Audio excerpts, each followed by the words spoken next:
Your cat doesn't see you the way you see yourself. In their mind, you already have a role, a very specific one, and it shapes everything. How they treat you, how much they trust you, and what they expect from you every single day. There are 5 of these roles.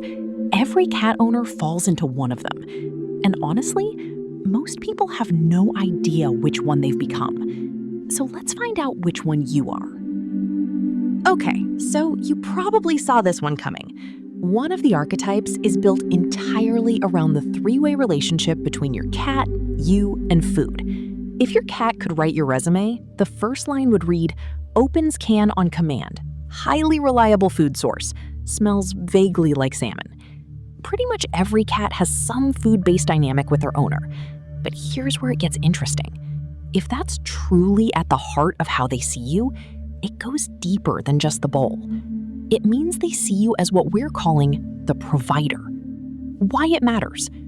Cats are independent hunters by nature, but somewhere along the way, evolution pulled a full 4D chess move.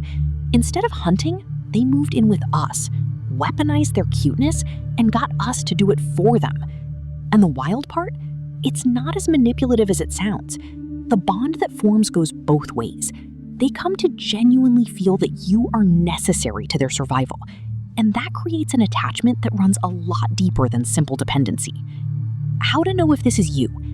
Does your cat position themselves near the food prep area like a tiny sous chef with serious authority issues? Do they meow specifically at you when it's feeding time, ignoring everyone else in the room? Do they appear precisely 5 minutes before your alarm goes off? Not to wake you up, to make sure breakfast operations commence on schedule? Then you're not just their owner, you're their provider. The science. Now, you might be wondering, does my cat only love me because I feed them? Fortunately, no. A 2017 study published in Behavioral Processes gave cats a choice between food, toys, and human social interaction. Most of them chose human attention, even over food. So even if your cat sees you as the provider, what they're really responding to is the feeling, the security and love that comes from you always showing up. The food is just the ritual. Light bulb. The bowl gets them there, but you're the reason they stay. Before we get into the next archetype, if this kind of content helps you understand your cat a little better, it really does help to subscribe. We post feline behavior videos every week, and a lot of people say they've genuinely changed how they interact with their cats because of them. Okay, moving on. Archetype 2, the sanctuary. This one might surprise you, given how independent and aloof cats tend to be. But despite all of that, they can form deeply intense attachments to one specific person. I'm sure some of you already know exactly what I mean. If your cat hides behind you when guests arrive, or comes to find you during thunderstorms, you've become something very specific to them. You're not just their owner, you're their shelter from everything strange and scary. You've become their sanctuary. The science.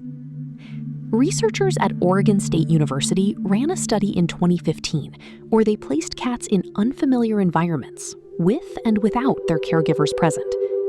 Every single time, the same thing happened. Cats explored more freely when their person was in the room. They used their owner as what behaviorists call a secure base. Dogs do it, human children do it, and apparently, so do cats, especially when they see their owner as a sanctuary. How to know if this is you? First sign, when something scary happens, fireworks, strangers, a random goblin invasion, their first instinct is to find you. Not hide under the bed. Find you specifically. Second sign, they sleep curled against your side or on your chest. Not just because it's warm, because it feels safe. Third sign, and there's a caveat here, when you're home, they're relaxed. When you leave, they become alert, staying near the door or window until you return. The caveat, a little of this is beautiful. Too much of it can tip into separation anxiety, which isn't great for them. But if it's balanced, that's a deeply bonded cat. Lighty, you're not just familiar to them. You're the feeling of safe. Archetype 3, the playmate. Cats see the world through movement and curiosity. Playtime isn't just goofing around for them. It's how they rehearse survival, sharpen their instincts, and bond with the people they trust. Which is why your cat might attack your feet, ambush you from behind the couch, use any opportunity possible to pounce and nibble and generally cause chaos. But if that kind of play, with you specifically, is at the core of how they interact with you, you've earned a very specific role. Welcome to being the playmate. How to know if this is you? One clear sign? They drop toys near you, or drag them dramatically across the floor just to get your attention. It's theatrical, it's intentional. Another? They initiate ambushes or hide and pounce games specifically when you're watching. But the most telling sign of all, if you live with multiple people and your cat always chooses you for play every single time, that's not random. Feline behaviorist Michelle Napple-Schneider puts it well in her book, The Cat Whisperer.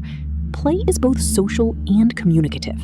It's how cats express affection and confidence toward the people they trust most. They're not just playing with you, they're choosing you, repeatedly, on purpose. Being someone's favorite playmate is basically the highest compliment a cat can give. Archetype 4, the companion. Cats are famously territorial. They might as well carry tiny flags with how intensely they claim everything around them. But here's something most people don't realize. Territoriality isn't just about physical space, it's emotional too. Cats don't just claim rooms, they decide what belongs in them. And if a cat sees you in the companion role, they'll do everything they can to integrate you into their sense of place. Which means, as strange as it sounds, they essentially turn you into part of their territory. How to know if this is you? Does your cat follow you from room to room? Not meowing, not demanding anything, just being there? Do they sit near you, often within touching distance, even when they're not actually touching you? Do they mirror your movements, lying down when you sit, stretching when you shift? Do they make small, quiet contact, brushing your leg, tapping you lightly with their tail?